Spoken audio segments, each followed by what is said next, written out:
the glory of the coast, Achimota. When our boots are laid aside and we scatter far and wide, we remember with affection all we gained. How we lived to take our share in the life and labor then, where the men of whom your brothers all betrayed. Play the game, shout and ring, spread and fame afar. She's the head of all the hosts, she's the school of whom we boast, she's the glory of the coast, Achimota. Thank you very much. See, people tend to be envious of some of you who have had the privilege to be here, and it can affect your future prospects simply because not everybody who will smile with you is really happy about what you approach one and didn't get the chance to come. It's a privilege. And you will not understand what I'm saying until you start going to the real world and experiencing all kinds of difficulties.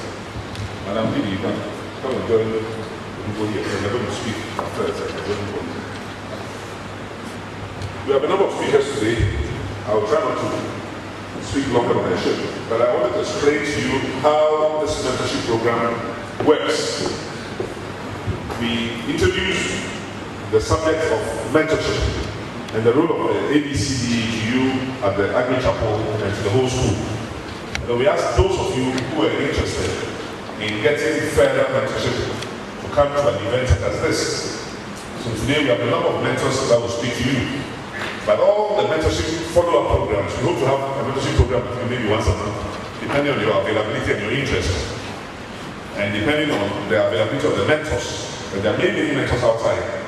But everybody who ever came to Achimota, and we have 4 year groups, as you know. So there's the 1970 year group, 1975 year group, 1985 year group. You will also be part of the 2017, 2018 year group, etc. So there are over 70 year groups of Achimotas. But the difference is that most of them, after studying here, gain a whole lot of experience outside the world, outside this campus. I've not had the opportunity that these gentlemen and ladies are going to have today of sharing their experiences with you.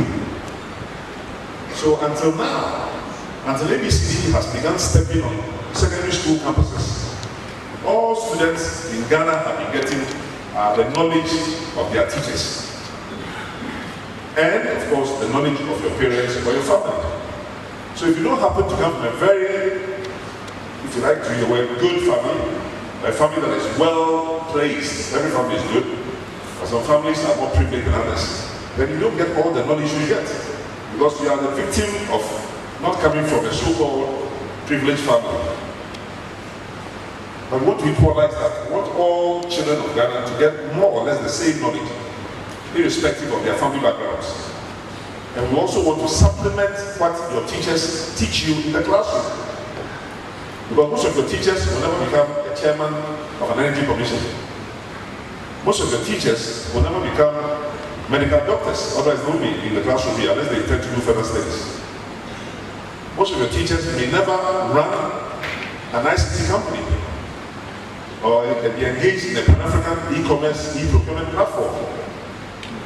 Most of your teachers may never run a law firm or host programs on television and radio. Most of them will never work in insurance companies, they'll never work in Bank of Ghana, Cocoa Board, Tallow, Nestle, Barclays Bank. But that's the real world. The companies I'm mentioning are the real world. So if your teachers here will never work in those institutions, and those of us who work there also don't come here, then we see a gap.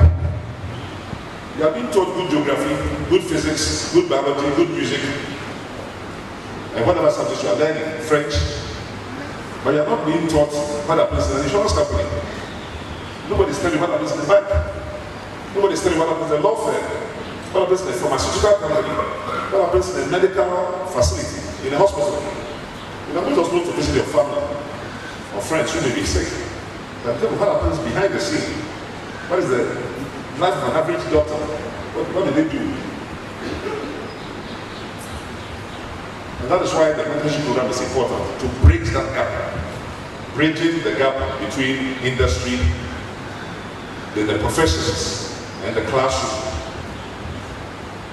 That's what ABCDE is trying to do. And so by the time you leave here, and if we can continue this regularly, for those of you who are interested, after a while, some of you will decide that I want to be in the healthcare industry. That's where I would like to work. Okay, then in that case, we'll be bringing you people from the healthcare sector. And when that person comes, maybe it's only going to be 25 or 30 of you who want to work in the healthcare sector. Some of you say, we'd like to go into the legal sector, judicial services, law.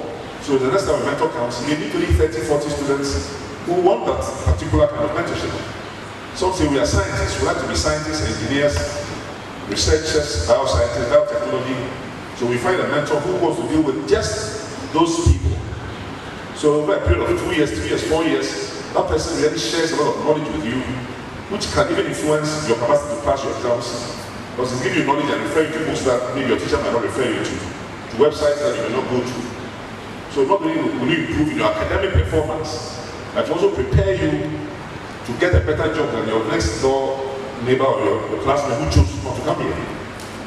Because at your age, today I went to some interviews, you're trying to interview people for a very big position. And if you saw the English some of them were speaking, they were not Achimota, obviously. But they're firing shots all over the place. I don't know whether you still have people firing shots here. But in our days, if you have a grammatical error, it's a shot. You have to dodge the shot. You dare not be firing shots as an Achimota. But these guys were firing shots all over the place. And I'm the chairman of the interview panel. If you saw me in my chair, you see me doing this. You don't know what I was doing. I was dodging bullets. So the mentors are going to come at least once a month. And depending on your arrangements here on Wednesday afternoons, where I believe is when you have your clubs and how we set you up, then we'll set you up so that those of you who want to go to the entertainment sector, who are going to go to fashion, clothing, we'll find the right mentors for you. So that's what we're trying to do here. Okay, so if we come back again, it's not in the assembly hall, it's in the classroom, or it's in the science block, understand that we are going to be breaking you down into different groups eventually to give you intensive injection of additional knowledge. Eventually, depending on what your school allows us to do, some of the mentors will give you their email addresses. If you're having problems with your studies or choosing your subjects or whatever it is you are having problems with, some mentors will agree to allow you to send them a little email and let them also give you additional personal counseling. Because we don't really have good career guidance and counseling in most parts of this country. There's a lot more I can say, but I don't want to monopolize the opportunity, but there are a number of very important people who also want to speak. But as I get ready to sit down, I remember this assembly hall. The floor is not as polished as it used to be. I'm very disappointed. I mean, in the past, it was so polished that I don't know whether you do form parties anymore, form parties. In those days, form parties. From 1, students will have their party. Then from 2, students will have their party.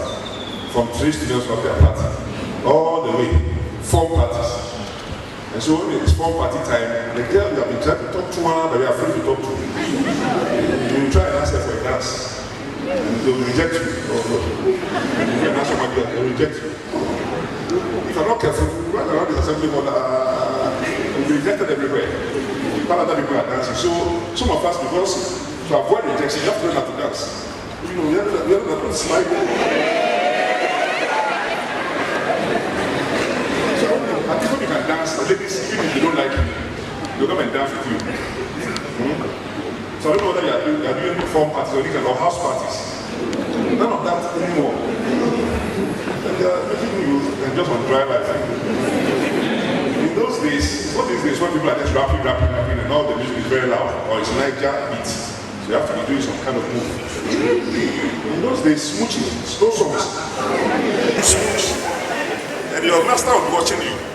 If you are smooching too close, you bring a ruler and put it between you and they are getting too close. So you have to then, open up a bit. No smooching going on here. There's official smooching. The girl you've been thinking about, can't talk to. On that day, you smooch here. The masters will be watching, so you can't misbehave. But at least it allowed you to, ventilate your frustrations a little bit. You know, ventilation of frustration. You know about it. If it was more recently, you'd be doing the moonwalk.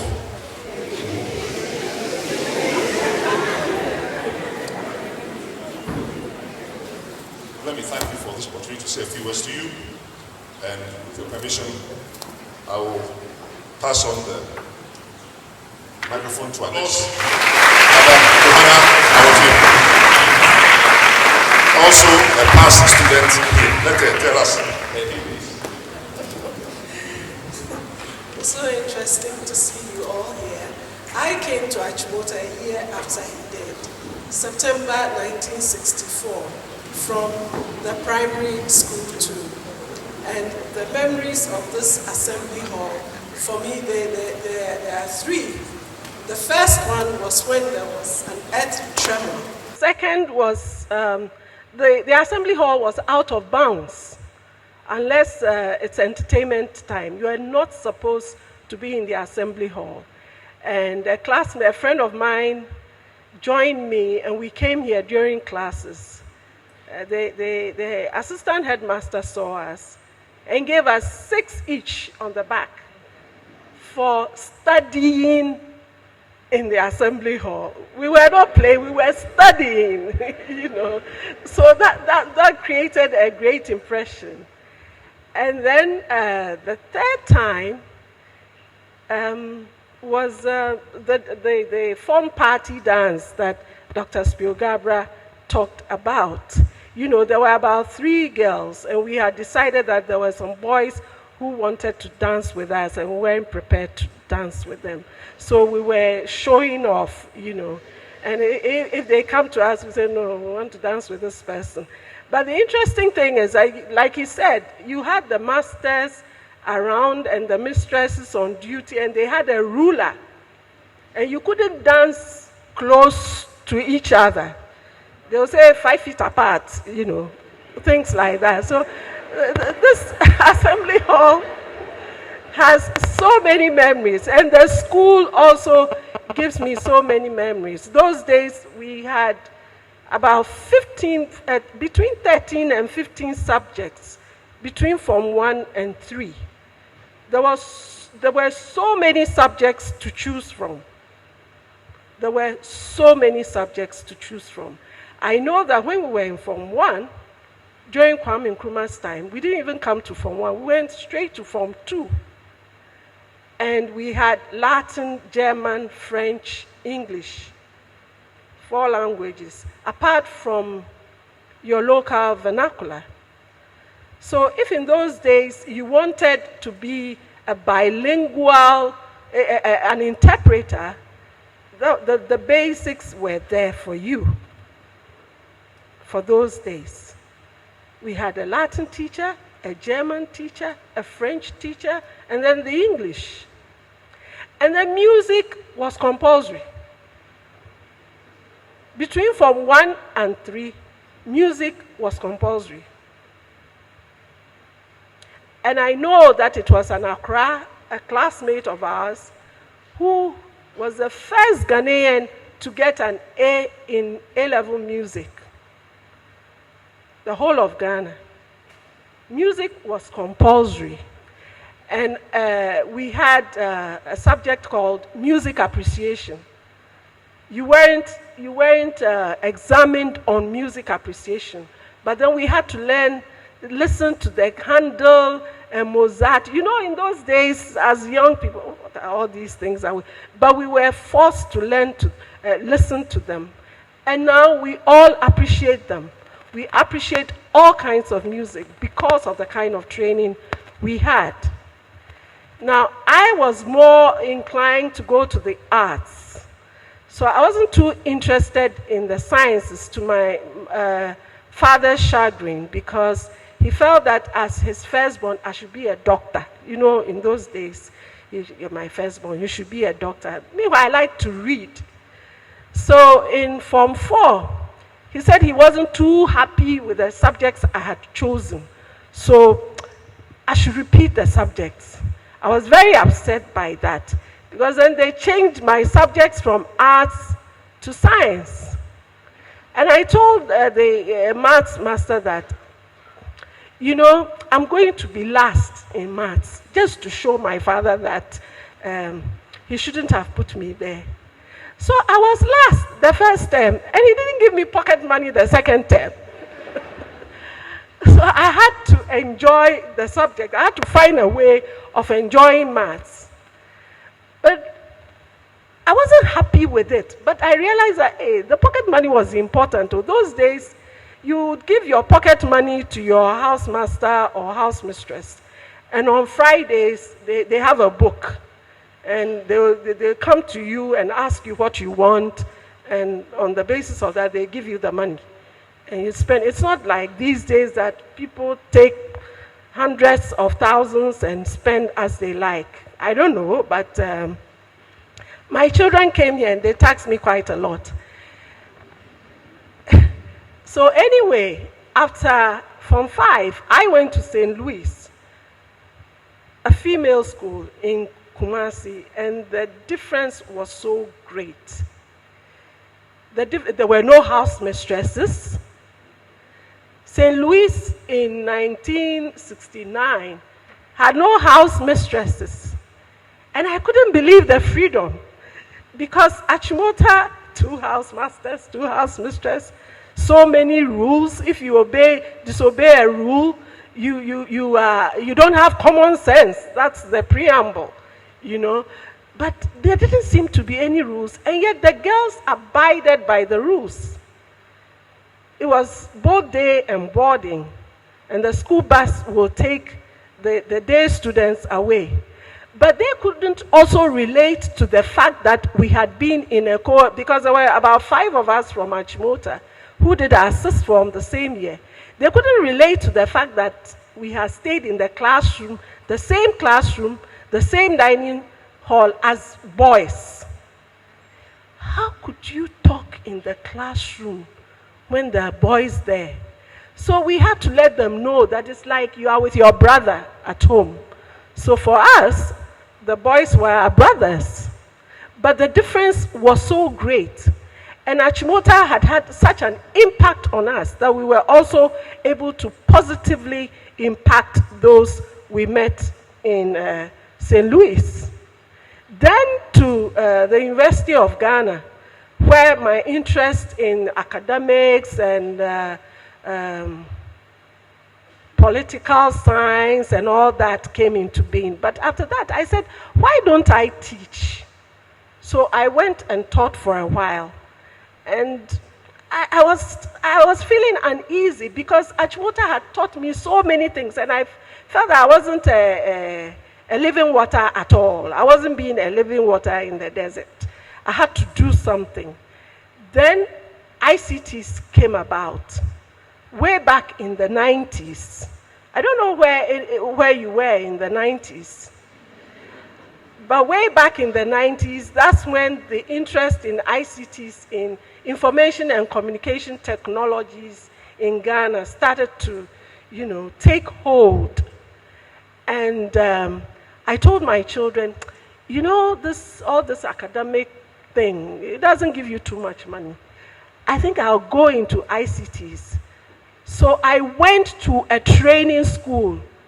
When my children were in secondary school, it didn't bother me at all. The kind of training in Achimota taught me that you can learn at any stage, any time. So I went to an ICT training school and marketed their software until 1999, when a company in the US asked me to head their operations. Now, all the customers for this company came from the United States for software development. That is an area that a lot of girls are afraid of. I want to relate it to my fear of maths. A lot of people, especially females, think that, software coding is so difficult. It's too mathematical. But it isn't. It's very, very interesting. You telling yourself that this person has a problem which I would help solve. It's a challenge. Achimota teaches you about challenges that you are likely to face out there and which you should be able to solve. Out of 20 software developers, I had only one female developer. So I did a short interview and I asked my developers, why is it that I have only one female developer? And the boys went, no, this work, it takes the whole day and night. You don't want your wife developing, coding in the night. It's like medicine, you know. You don't want the woman to be a doctor because you'll be in the hospital all day. I said, this is primitive. This is primitive. This is an area that girls, I'm talking to the boys too, but especially the girls, should find an interest in, because you can combine not only coding, but also with entrepreneurship. If you become a website developer, you could advertise your business. If you become a programmer, you can advertise your business. And that is trade-wise, you know, advertising what you can do. You are trading your abilities. Apart from all this, the interest in the academics still remain. Being an Accra and what I've been taught, I also write research papers on ICT for development. And I'm invited to present at conferences outside the country. So ICT is versatile. There's so many areas of it. It's not just coding, which a lot of people are afraid of. There's so much you can do. Developing a website, for instance, is so interesting. Getting different companies. Is it a clothing manufacturing company? Is it a steel manufacturing company? There's so many areas. Right now, my current position is using the ICT platform to encourage cross-border trading within Africa. You know, most of the time we want to export to Europe and America. It started, I grew up alone with no parents. I don't think any one of you can grow up like that without anyone guiding and protecting you. Trust me, it's very, very difficult. But with God, all things are possible, as we all say. If you seek Him first, He will attend to you and guide your way. You know, we all say God makes a way when there's no way. Yes, we do, right? And how many of you believe it? We believe that God will make a way. It doesn't matter your situation. Don't think you don't have any parents, so you can't make it without anything. But trust me, you can do it. I own a soap called Ellie. Ellie is the meaning of God has helped me. God has helped me. E-L-Y, Ellie. And then in Ewe, it's called He Lives. And I'm Krobo and Ewe, mixture of two. So the thing is, how did I start? My grandmom, I used to learn this Alata Samla. How many of we know that? Yeah, we all know, yes. She does this, and then I used to sell. I sold all kind of garis in going to school. I'm sure everyone here or some of us have our parents that, you know, take care of us. I wasn't taking. I have to sell and then take the profits so I can be able to pay my school fees. So as I'm growing and realizing how life is so tough, I realized that I can do something. But trust me, you don't only do that. You can't only do that for yourself. You need God to guide you, like I said. So I prayed. And then something told me that I can't do soap. So I just changed everything into just a small scale business. You don't need to have a big money like how everybody say, oh, I need a store, I need this, I need that. No, no, no. I just started in my room, and I'm still doing that in my room. Do you think it's strange? Because when we want to start something, we are thinking of how to get a store to do it, right? I am sure someone will say, oh, I need a store, I need this. But I want to empower you today that you can start without nowhere, even in your bedrooms, even anywhere, your kitchen, everywhere. If you come out from this school and you want to be whoever you want to be, please, you just have to tell your mom or your parents about it and tell them to believe in what you want to do. That's what I believe in.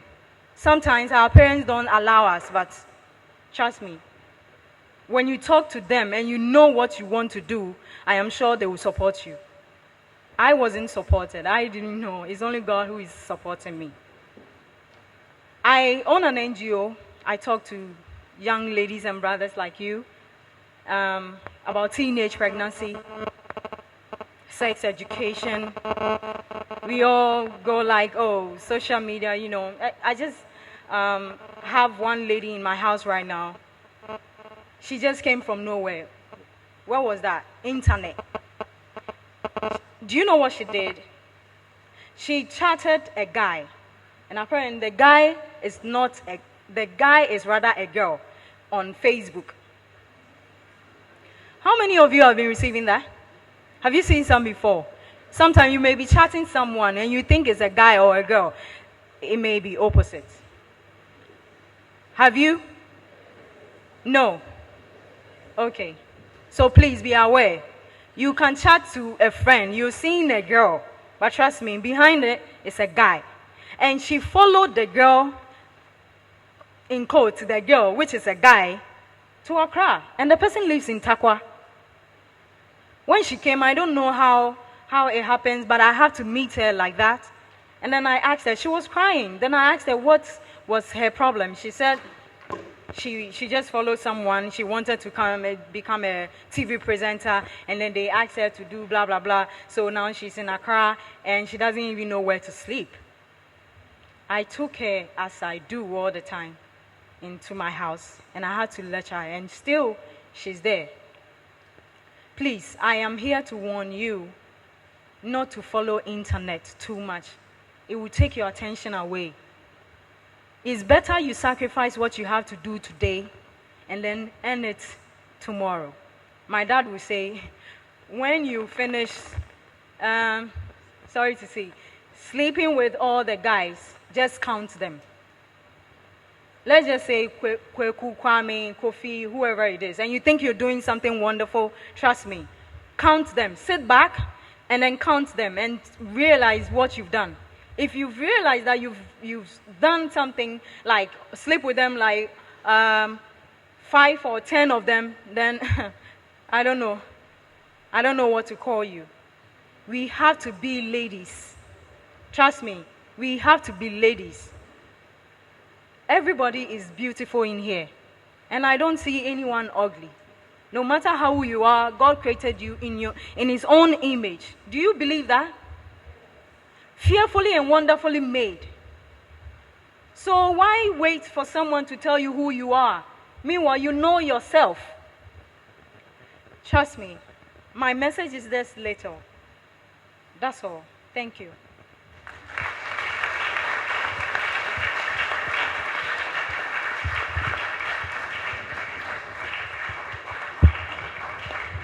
Thank you very.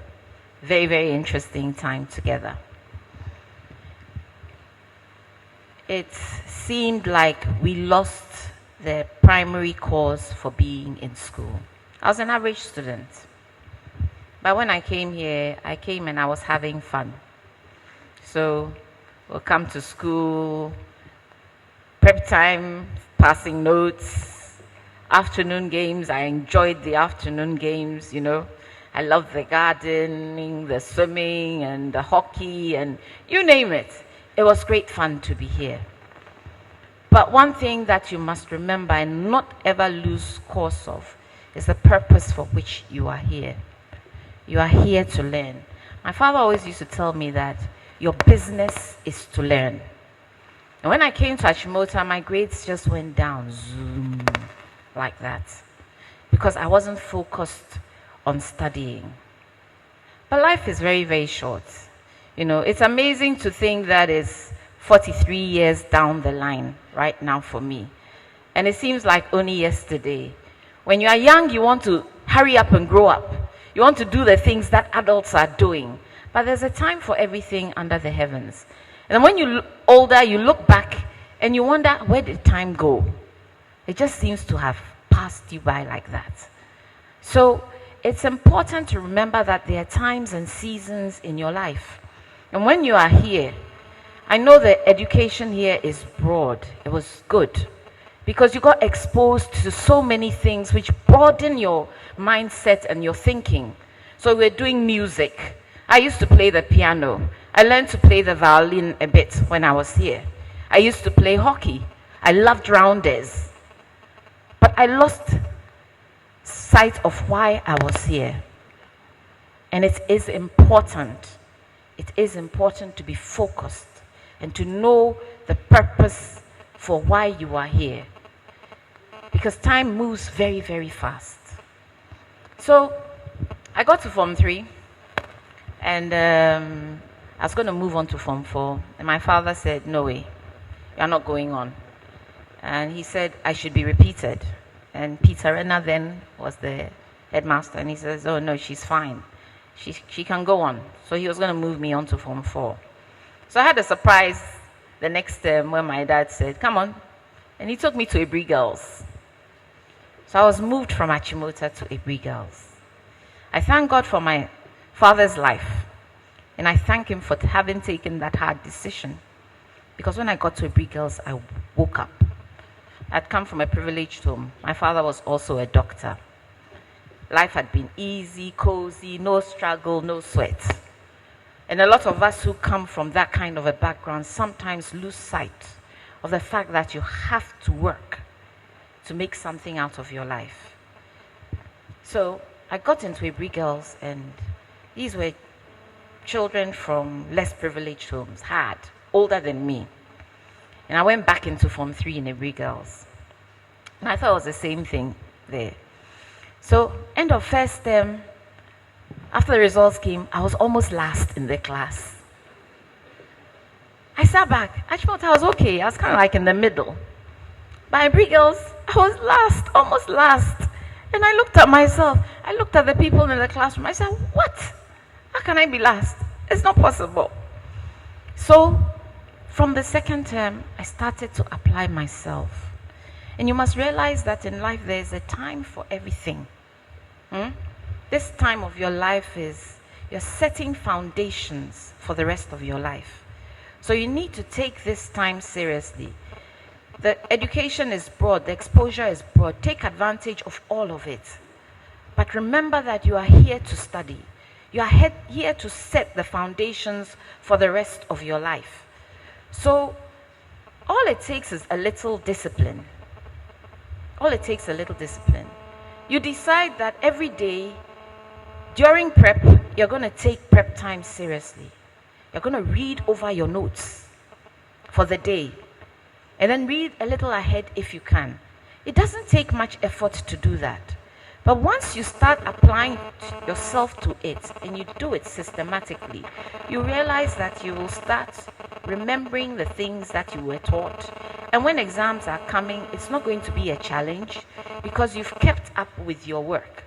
Now, one strategy I learned, which helped me through medical school, because medical school is tough, is once you come back, read over your notes. And when you're reading over your notes, start from the beginning of the term. So just read your notes to the lesson you have done that day. And do it systematically. So you draw yourself a timetable. Plan your time. Plan your time. Sometimes it looks like studying is so difficult. I wasn't an A student from the beginning. I see myself as having been an average student. But when I applied myself, I moved to the top. Do you understand? So if you apply yourself systematically, you will find that you move to the top. I enjoyed Abri Girls as well.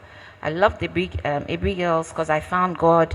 I became born again. I found who I was. Because now I started paying attention to life and the things of life and not just having fun. There is a time for everything in this life, as the Bible teaches us. There is a time for everything. So you must take cognizance of those things. Make sure that you draw timetables for yourself, where you work in play, but you work in study. It was a good discipline I took myself through, because in our time, when you're going to medical school, you say medical or suicide. So everybody is struggling to get into medical school. And you say medical or suicide. But if you teach yourself the strategy of studying, you realize that medical becomes it's difficult, yes, because you have to learn consistently. You are behind your books 24/7. And the work there's so much to cover. There's so much there's so much ground to cover that you need to be very disciplined about it.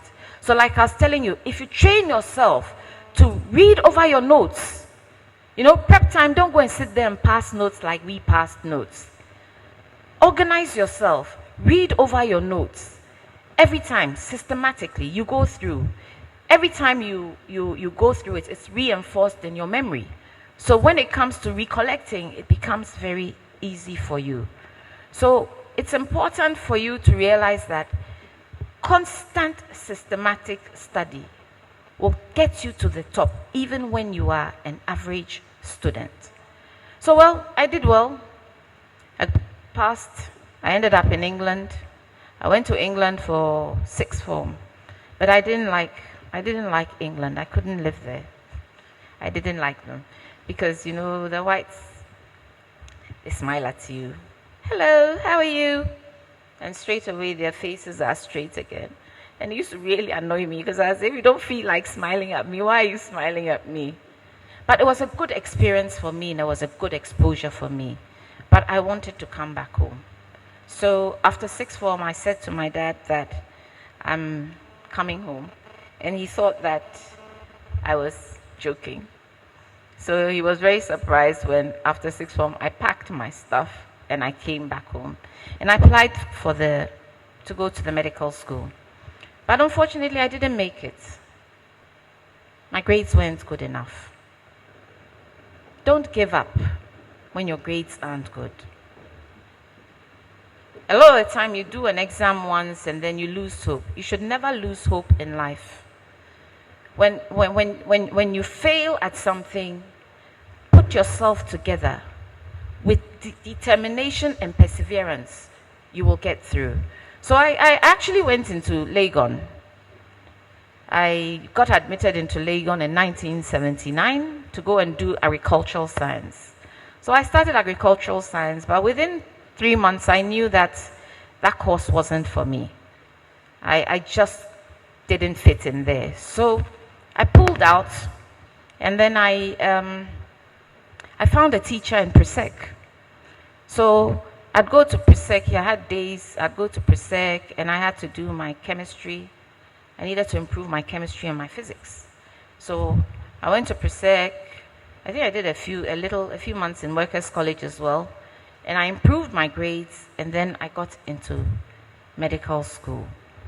So when you are confronted with challenges in life, life sometimes is not straightforward.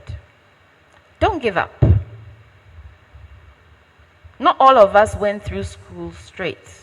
So I had a hitch where in Form 3, I repeated Form 3.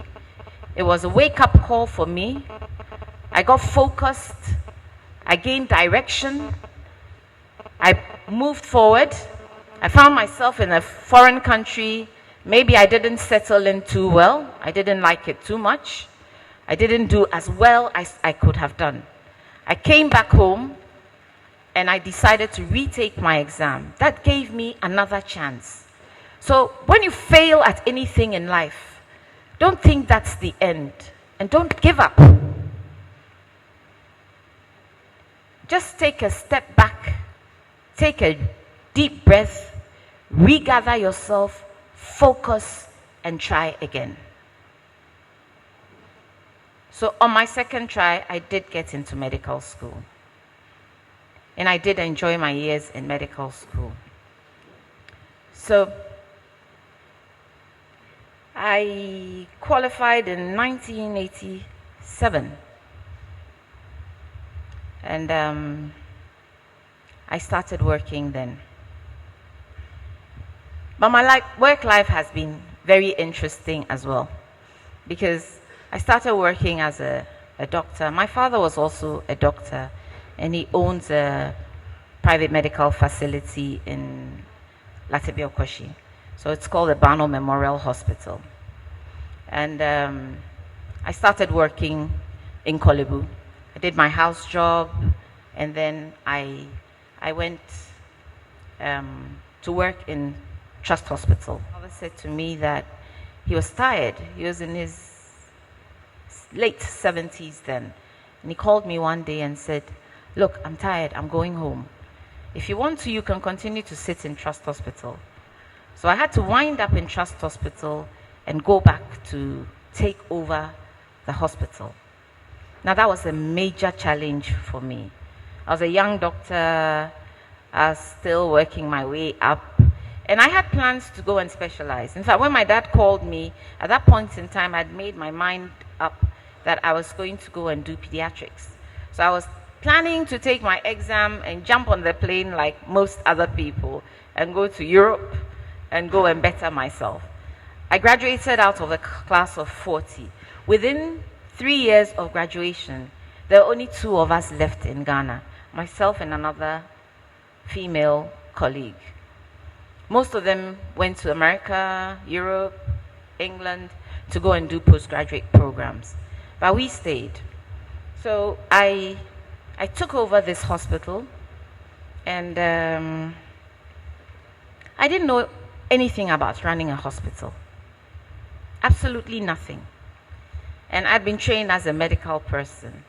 So I would sit there and I looked at the whole organization, and I realized that I really had to do something to revamp that place. I needed money. We left my dad sitting there so long. He was so old, he had lost most of his patients. When I was young, when we woke up in the morning, you see cars and people lined up, and he had worked till 6 p.m. But we all left him sitting there till he was so old that all his patients ran away. So when I took over, there were only 6 patients a day. Very few. Instruments were old. The building needed a bit of reconstruction. And there was definitely a need for some capital injection. And I just didn't have a clue as to how to go about it. So I got this brilliant idea. Okay, why don't I go and do an MBA? And once I do an MBA, at least may probably give me some idea as to how to run this facility. So I did. I applied to Legon Business School, and I got accepted. So I went in there and did a 2-year program doing an MBA in entrepreneurial. And within 6 months of starting that program, I could see the gold mine I was holding in my hands. Suddenly, I could see the business perspective of running a hospital. So it's not just the provision of medical services, but you have a whole business aspect to running a hospital. And each of your departments, I realized, was a business unit. So that knowledge enabled me to position myself. I learned about marketing. I learned about behavioral management. So now I could manage the staff. I had the knowledge and the wisdom to be able to manage the staff.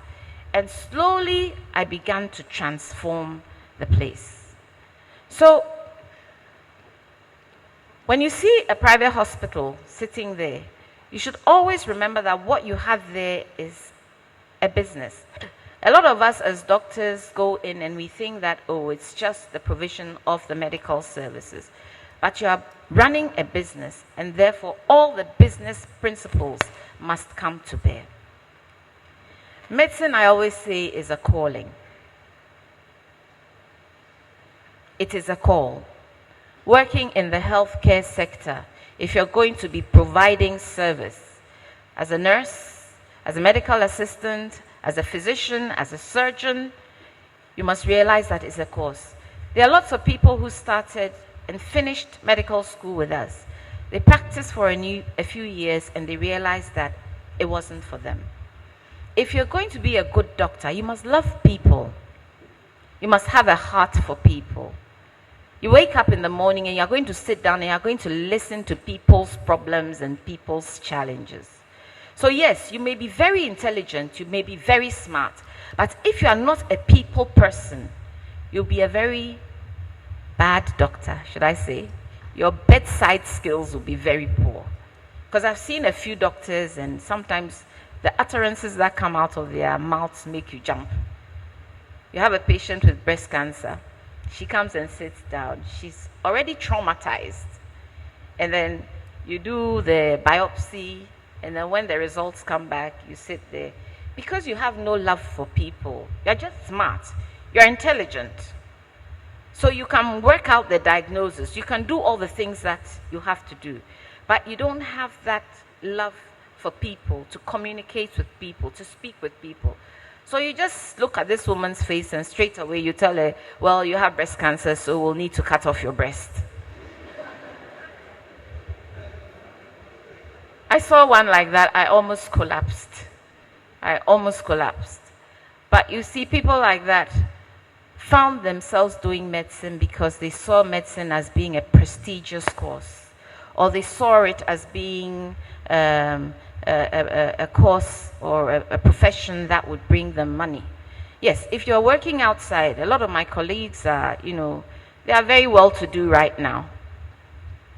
A lot of them who went to America have opened their own private practices and they've done exceptionally well. But at the end of the day, you must enjoy what you do.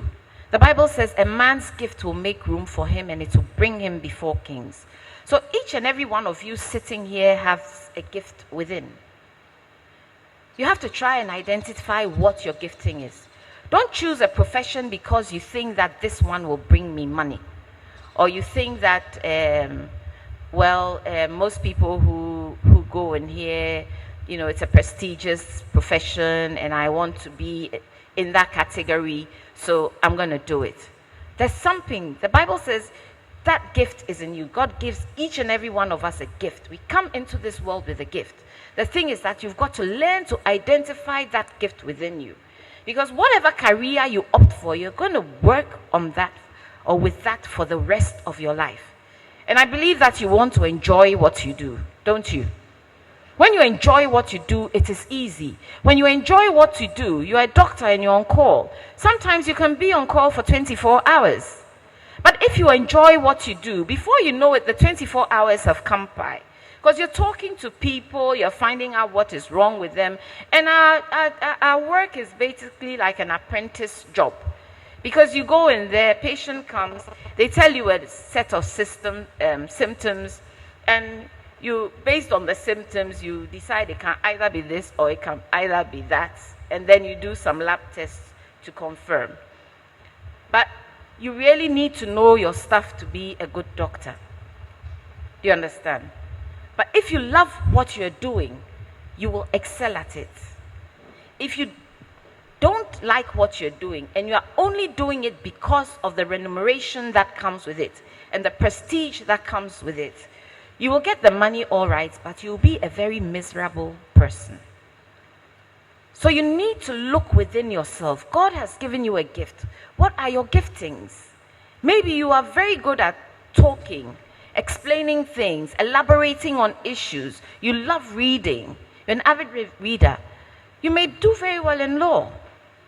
So when you're choosing a profession, don't choose it because you see it as a prestigious profession and that you think, okay, I have the brain power to do it, so I'll go for it.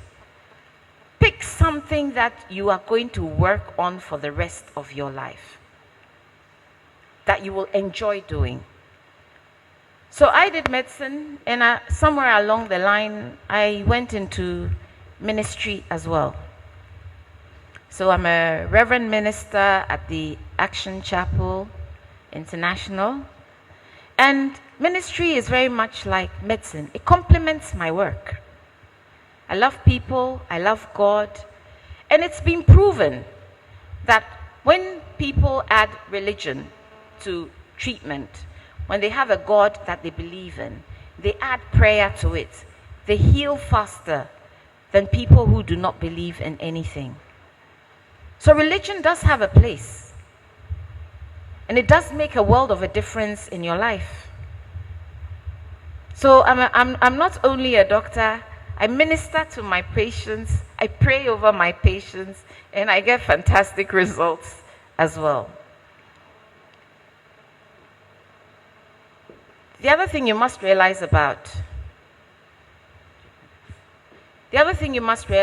it is time. Family. You must have a family, and you need time for your family. I always tell the lady, female doctors that don't do locum when your kids are young, because that's how we make an extra buck. So you go to work, you close at 2, you go and do a locum, you close at 8:30, and you have children at home. And who's looking after your children? You leave your children to maid servants and house boys to bring up. And then when you see the results, you're not happy with it. So when you're choosing your career or the career path, a few things I want you to do. Look within yourself. What comes naturally to you? What do you enjoy? Those are the areas you should be looking at, not what brings you the most money. Because once you enjoy it, you will excel at it. And when you excel at it, the money will follow. And the path I took to get to where I am now. If you haven't decided on what you want to do in terms of your profession, your job, then I think this is a critical time to do it. Because I'll start by telling you how I started. From here, you'll be getting into maybe the third cycle tertiary institution, and that's where really you got to know where you're going to.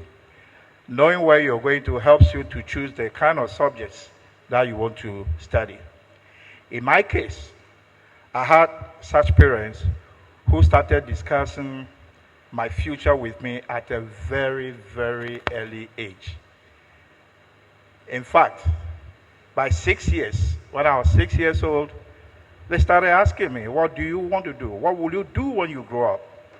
I've also started asking my grandchildren, what will you do? They are just about 4 or 5, but they understand. They watch TV, they know what daddy does, they see soldiers, they see lawyers, they know.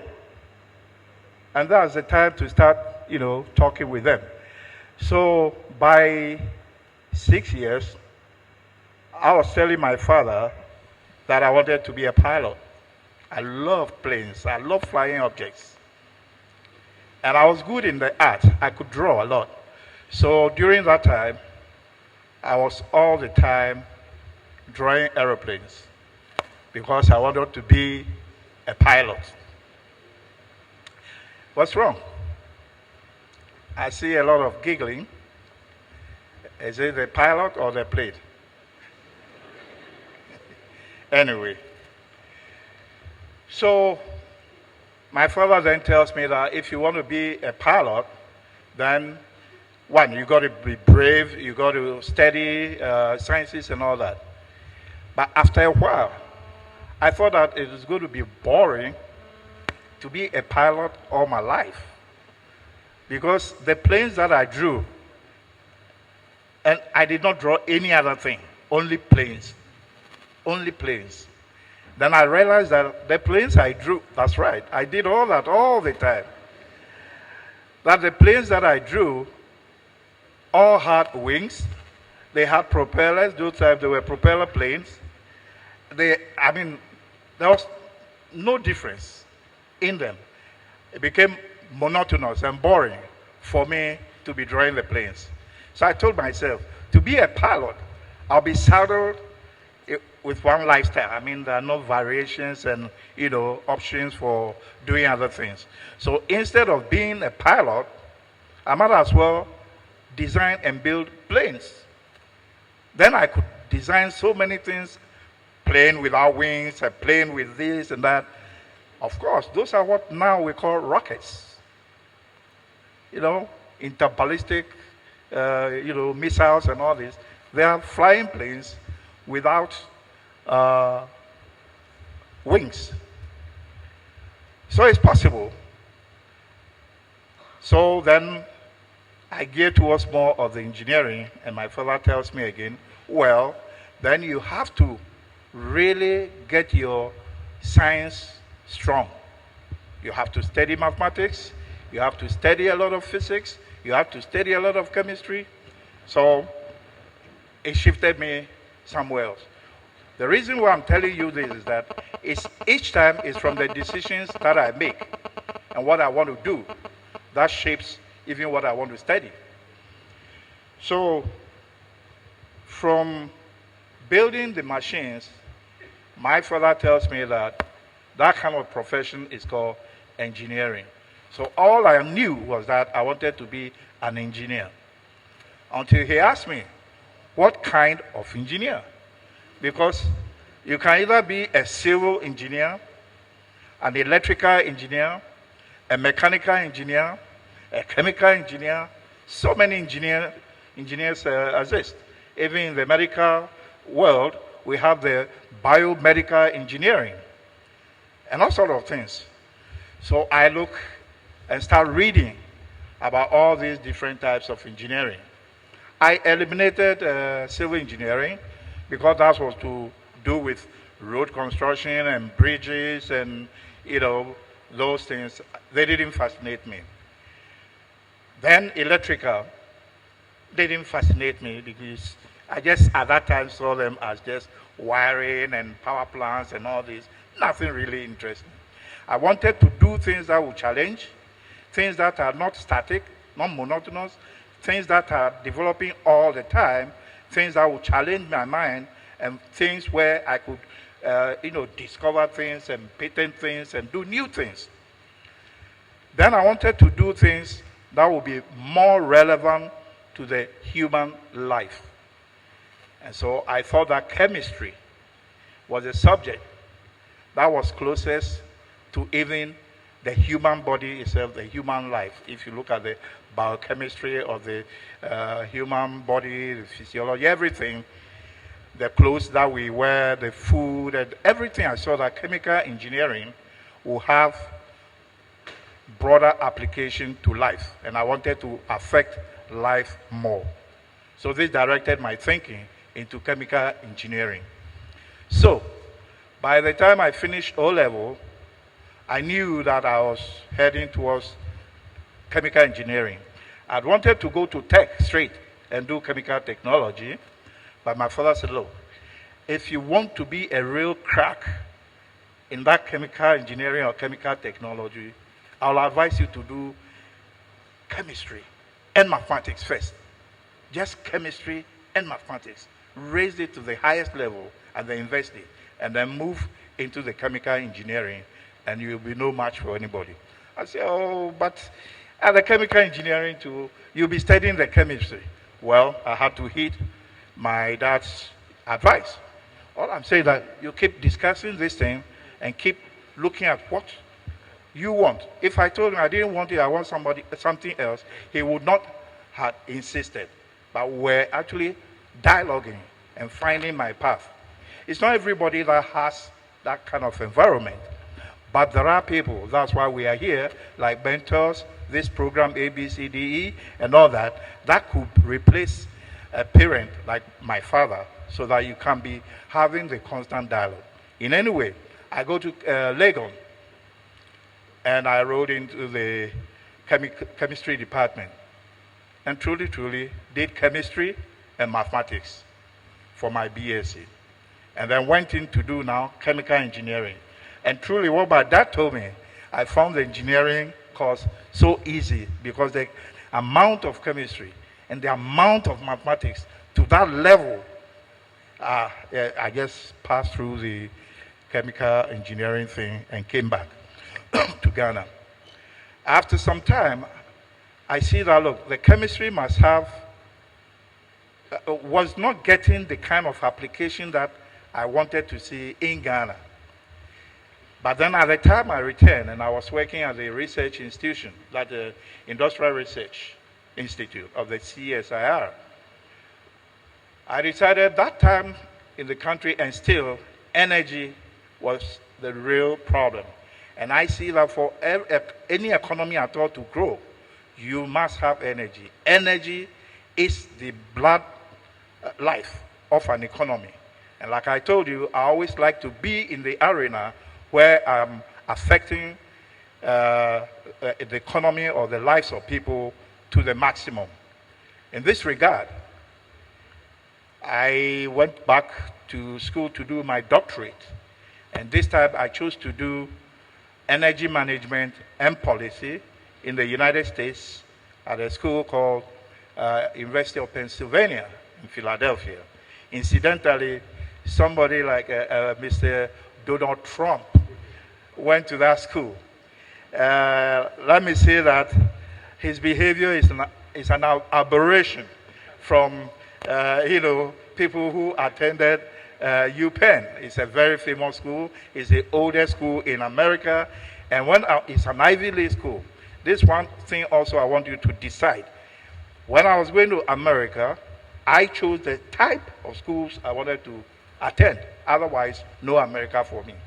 They have thousands and thousands of universities there, but they're not all that are accepted or recognized as schools.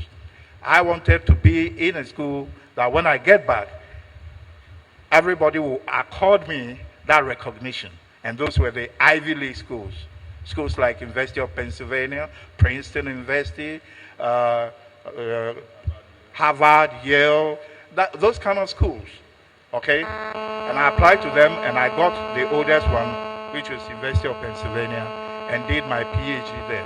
Now, energy management and policy is not an engineering course. I'm saying this so that those of you who would like to move into energy, do not be afraid that you haven't done, let's say, engineering to a very high level or mathematics to a very high level. It's a management course, like Madame did MBA to add to her medicine. This is the equivalent of the MBA in the energy sector. So it is called Energy Management and Policy. And I did the doctorate in that. Any of you can go into that, because energy is the now thing. If you look at Ghana right now with the Dunso and all this, now we're talking about solar PV technology, we're talking about wind, we are talking about waste to power, we're talking about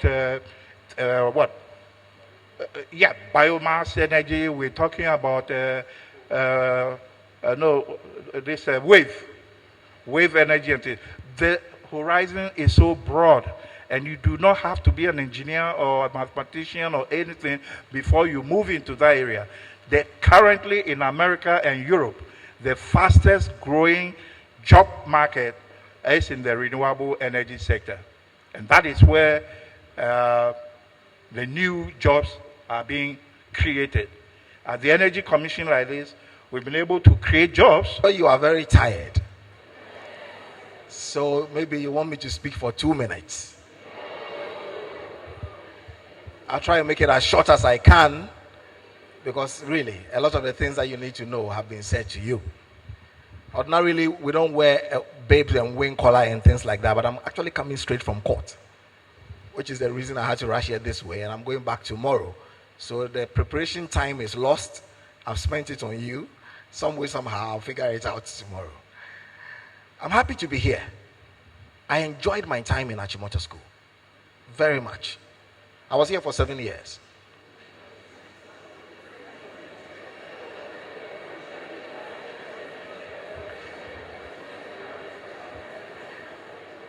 And that was not very long ago compared to the distinguished personalities that have spoken before me. I came to Achimota in 1988. I was 12 years old. Yes. So I did O levels 1993, A levels 1995. And during the A levels, I was actually sitting here. I remember so well. And took ill. So Mr. Donko, who used to teach us economics, drove me to the Achimota Hospital, where I finished that paper and did the rest of my A-level papers there. There's a lesson in it that I want to share with you. You know, preparation is everything. And don't let anybody deceive you that your grades don't matter. Your grades don't matter. People say that all the time. I'm actually on a WhatsApp platform with some Achimotans. There was a debate the other day. Oh, Charlie, what do you need a grade for? If you get so what and da da da. Don't be deceived. In upper six, just before we did A levels, a professor from the University of Ghana at the School of Administration was brought to speak to us like this. Quite clearly, he was out of touch. He was teaching there, but he didn't know what was happening. And he misled all of us. This is what he did. I've forgotten his name, but it was in Agri Chapel. And he told us about how, if you manage to put together some C's, make sure you don't get a D. Then School of Admin or law school will take you and things like that. He was out of touch. This was a time where aggregate 4 and 5 and 3 and go were getting people into business school and law school. And I don't know how old you are, but some of us were 16, 17 and things like that. And we thought it was party time. So people did not give it their best.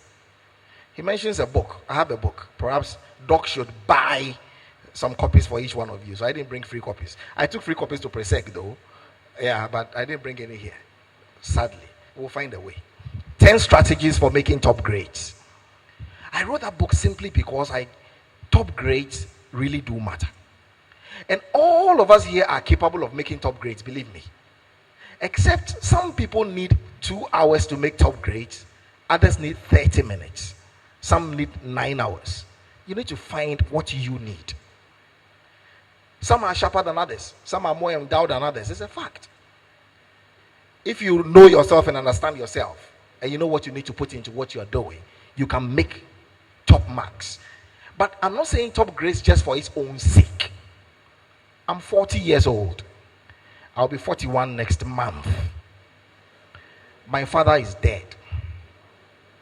My mother is 74 years old. So my parents don't give me money. One cannot, even if he wished to. And the one that's around, I give money to. I have classmates who come to mates like me and others. I'm talking about classmates from Achimota, to ask us to give them money. I have classmates who are dead simply because they couldn't pay a medical bill or something. I have classmates, and this is our 25th year since we left Achimota. So we are doing, it's the baton stops with us now. We are the next group supposed to organize the next Founders Day, etc. We are paying 1,000 Ghana cedis each. Majority of my classmates cannot afford it. Listen to me carefully. Your time here is your time here as students. But just a few years from today, you'd have to fend for yourself.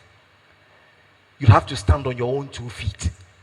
And the decisions you take now will determine where you will be when you are 40 years old like me. Whether you will be, and I don't mean you, but whether you would be calling some of your friends and asking for favors, or asking people to sort you out. You know what I mean?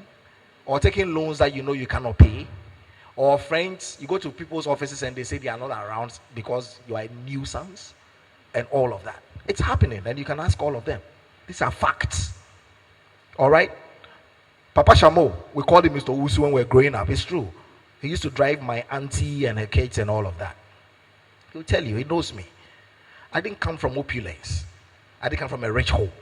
My father was a journalist. Doc knows him very well. He was editor of the Daily Graphic. He wasn't paid much. My mother, yeah, it's all right. Thank God she's alive. Didn't earn much. I lived in a small house, very, very small, with my siblings. So there was, and in Achimota, there were people who really had more reason to believe the future was more for them than for some of us. But I had a father who, despite what he was, always used to tell me, "You are my son. I've dealt with the high and mighty. I feel something in you. You are able to match anybody. You are Harvard material. You are Harvard material. You are Harvard material." It worked itself into my DNA. And so when it was time to apply to a master's degree, I applied to one school. Harvard or nothing. Seriously. And the professors at Legon who wrote the recommendation for me said, "Nobody does this." I said, "Prof, you don't get it. I'm not looking for LLM. I'm looking for Harvard." That's the difference. I'm not looking for the degree. I'm looking for the school. And if you give me UPenn for free, I'll go. But that's just on the side of it. I'm just telling you that by applying yourself to the reason why you are here, you can lift yourself from the level that you belong to wherever and rub shoulders with the high and mighty. How do you think it feels to say that I went to the same school as Barack Obama? How do you think it feels? I lived in the same dormitory as Michelle Obama. Think about it. He mentioned JFK. He went to Harvard, like me. Do you know why? Because we prepared, things happened. And I have had disappointments along the way. The reason I cited the A-level story was that I was so unwell. They used to give me an injection. I don't know what it's called. That kind of made it possible for me to write a paper. And it made me feel very well. I didn't feel sick for just 3 hours a day whenever we had the paper. So there was no time to study. There was no time to do anything. It's just injection time. A police officer standing behind me with his gun to make sure I wasn't copying from something. And the nurses. That was all. That's how I wrote my A-levels. But I had a timetable which you've been told about. That timetable was made specifically for each day, not throughout the term. I was hockey captain, for crying out loud. I was the hockey team with Doc's son. When I was in upper 6, he was in SS1. So he used to carry the balls and follow us. I think when we left, he started getting sele, as we call it. Yeah, but that timetable is what rescued me. I still think that my A-levels was not what I could have had because I was so unwell. But because, and I always did this all the way through every university I've been to. 1 month or 3 weeks to the exam time, I do a timetable that expires daily. So tomorrow, Thursday, I wake up at 6. I'll say I will fool around. I used to write that, fool around. I'm not kidding. For 1 hour.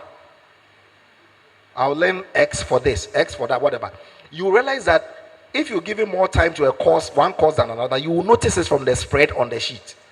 And if you apply yourself to it, trust me, by week 3, asleep, you can answer any question in all the courses because you would have covered it. And it's in my book. I will find a way to get you copies. That's the fact.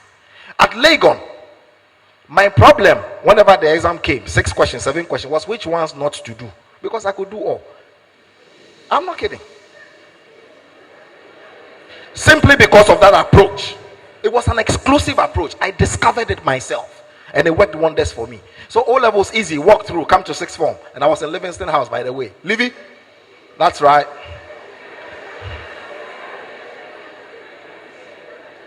All right. So that experience, I missed the cutoff point to law, to get admission to the law faculty narrowly. But my friend who got in, and of course we were in the class, we all knew our level, And they insisted that, look, let's just go and speak to the Professor Koti, etc. Once you begin to speak, they will know that this is the reason why, blah, blah, blah. So we went. And my mother has still not forgiven me. She registered me for NOVDEC so that I'll get some better grade, one course. And I said, I'm too good to write NOVDEC, so forget it. And I didn't. I'm not a NOVDEC material. Maybe today I would have, but at that time, Charlie, age. So we went to Professor Coates. He did an interview with me, and he said, but how come you're not here? I said, this is the reason. He says, okay, if your English and maths add up to a certain average, then bingo, we'll take you.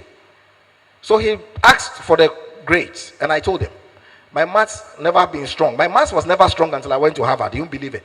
I was taught quantitative analytics for lawyers by a non-lawyer PhD holder from MIT and Yale. It's when you go to those systems that you realize that there are certain things we still need to do here. They bring a professor, a woman, first class in economics, MIT economics and mathematics, and things like that, to come and teach lawyers quantitative. That's when I realized that maths was so simple. But in Ghana, hey, Bokasa, where is he? That's it. So the maths grade was big, but the English language grade was grade 1. So the average was good. Prof said, come tomorrow.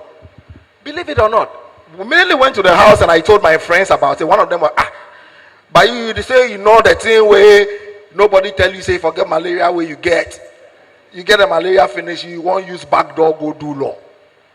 My pride was so wounded that I didn't go back to the law faculty. I did not, even though I had a free passage. So I went to do political science, philosophy, and psychology for my first degree, because that is what the university gave me. And I got a first class, hands down. All right? Hands down.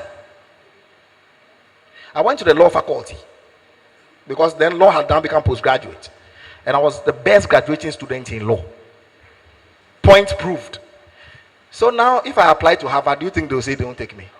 Harvard took me and gave me free money. I'm still enjoying some of the money. That's why even though Doc doesn't give me legal work, I still have money. Thanks to Harvard. But I'm just making these points to tell you that, look, what happens to you tomorrow, where you get to, depends on what you do. I remember in one of the essays I wrote to Harvard, they make you write 5 essays. One of the essays, they call it a personal essay. I said the last words that were spoken to us at our high school graduation were, quote, go as living water to a thirsty land, unquote. That's how I opened my essay. And by the time I finished writing that, I knew I was going to Boston. Because that's what Achimota had given us. That's what the mindset. Living water to a thirsty land. How can I be living water? Living water is rich. Living water is resourceful. It has mineral base, etc., contents and all. But if I'm hollow, if I don't study the things that have been given to me, if I don't sit down and prepare and plan, how can I be living water to anything or to anyone or to anybody? Absolutely not. So listen. Prep time, we all like to joke. I used to jump around. I used to play hockey, athletics, whatever. Sometimes you come last, sometimes you come last but one. It's all right, but we used to do all those things. But you have to make sure that your books are there for you. And aim for the grades. Be the best you can be. Because if you come for an interview and I ask you how good you are, I'll first look at your grades. Doc was just telling us about how she had problems with certain places entering. I'm sure that if in today's dispensation, or if you had gone to the US, where they don't limit themselves so much to the grades, but to the person, listen to what you have in mind, etc., I'm sure they should have gotten the medical school. But in many places, even though you are sitting in front of me, your grades speak to me, not you. So I look at it, aggregate 8, cut-off point, you got 9, you don't come, we don't listen to you. So your destiny is in your own hands in the first instance. Do you understand? And you need to make sure that you grab that destiny yourself.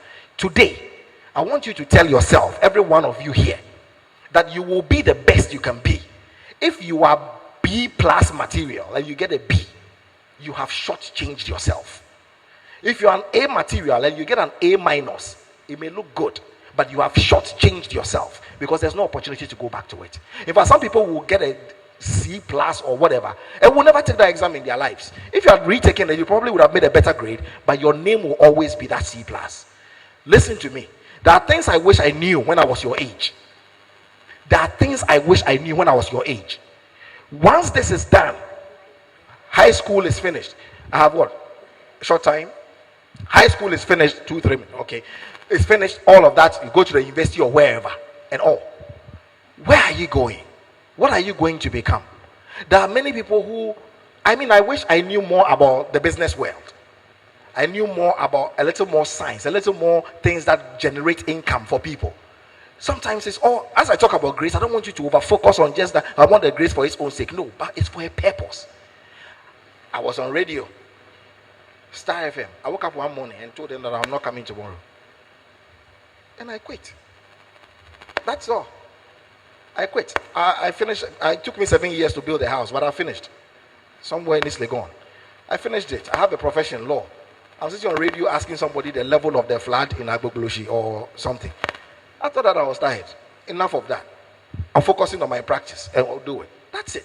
Because I've given myself the variations. Please, give yourself the variations. Empower yourself. Put yourself in a position where you can do things. You can be this, you can be that. Learn as hard as you can. At this age, I don't want to tell you anything apart from study as hard as you can. Be the best that you can be. And don't forget, these days, everywhere you turn, they say Achimota School is not what it used to be.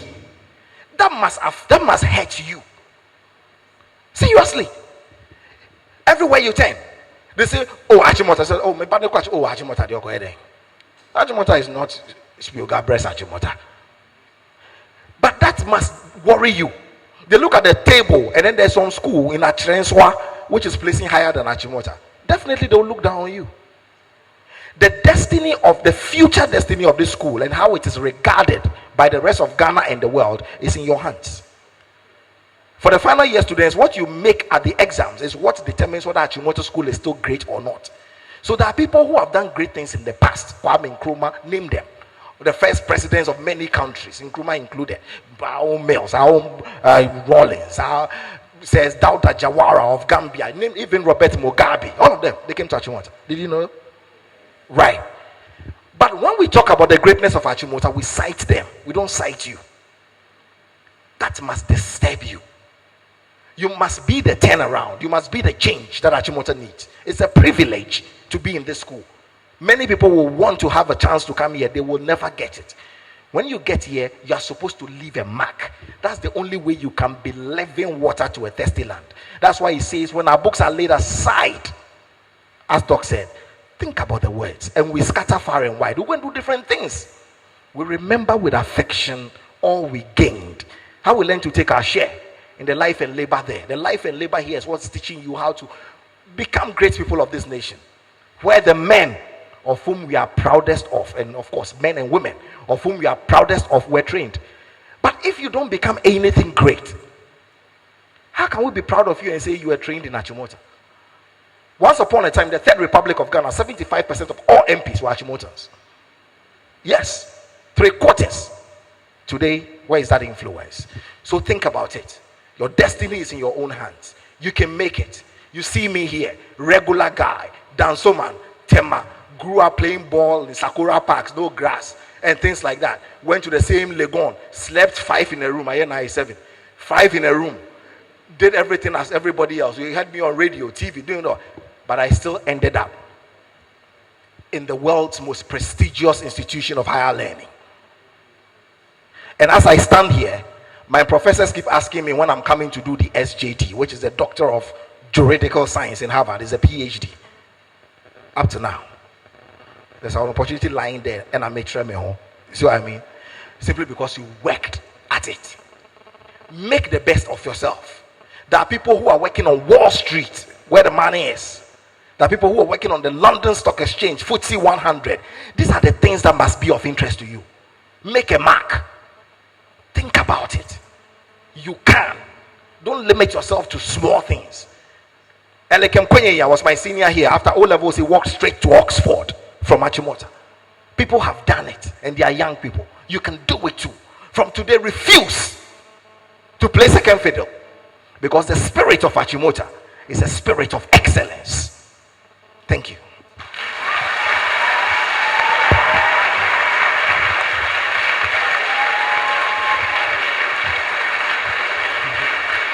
Thank you very much.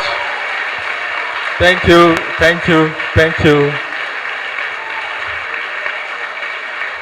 My name is Robert Ni Adik Clerk. not interested in being in America. So 1 week after I graduated, I came back. I had no interest in being in America. This was where I wanted to make a difference. This was where I wanted to change people's lives. So I came back. When you come back, you will get a lot of advice from many different people. So many people will tell you, this is what you should be doing, or you want to be... I guess when you are in a specific career, it's not as complicated. But when you are, in a sense, finding your way to where exactly you want to be, you'll get advice from a lot of people. While that is great, what I would say to you is trust yourself. Trust what your passions are. Trust where your heart is in terms of what is my end goal? What do I hope to achieve in the long run? Who do I want to be? Those are very important questions you should ask yourselves over and over again. So follow your hearts. Like my mom said, let your skills, let your talents advise you in what you do. And finally, make sure wherever you go, you leave a mark. When you walk into a room, remember when you leave, everybody should remember you. Thank you.